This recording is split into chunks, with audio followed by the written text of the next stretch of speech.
আসসালামু আলাইকুম ভিউয়ার্স। আজকে আমি এই সন্ধ্যার মুহূর্তে বেগুন ক্ষেতের ভুঁইতে চলে এসেছি। ভিউয়ার্স, আপনারা এই মুহূর্তে দেখতে পাচ্ছেন এই বেগুন ক্ষেতে কিন্তু এখন সবগুলো গাছেই কিন্তু ফুল চলে এসেছে।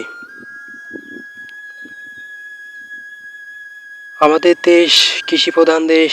এদেশের কৃষকেরা সব ধরনের ফসলই চাষ করে থাকে। বাড়তি আয় এবং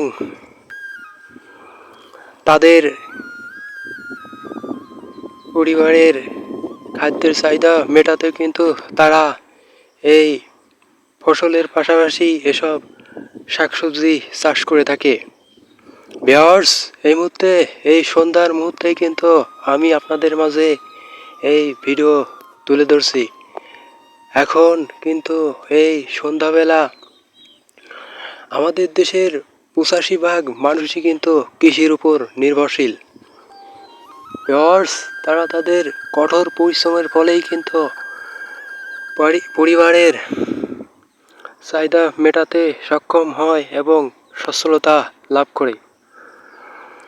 ভিউয়ার্স, এই সন্ধ্যার মুহূর্তে কিন্তু আমি আপনাদের মাঝে এই গ্রামীণ বাংলার মাঠের যে প্রাকৃতিক দৃশ্য, সেই দৃশ্যই কিন্তু এই মুহূর্তে আমি আপনাদের মাঝে তুলে ধরছি। ভিউয়ার্স, এই যে আপনারা দেখতে পাচ্ছেন প্রত্যেকটি গাছেই কিন্তু এই মুহূর্তে ফুল চলে এসেছে এবং আর কিছুদিনের মধ্যেই কিন্তু এই প্রত্যেকটি গাছেই বেগুন চলে আসবে। এই মুহূর্তে আপনারা এই যে আমি হাত দিয়ে প্রত্যেকটি গাছেই কিন্তু এই যে হাত দিয়ে দেখাচ্ছি। তো ভিউয়ার্স, সবাই ভালো থাকবেন। আমি নেক্সট ভিডিওয়ে ফিরবো অন্য কোনো বিষয় আলোচনা নিয়ে। Wait and see for next.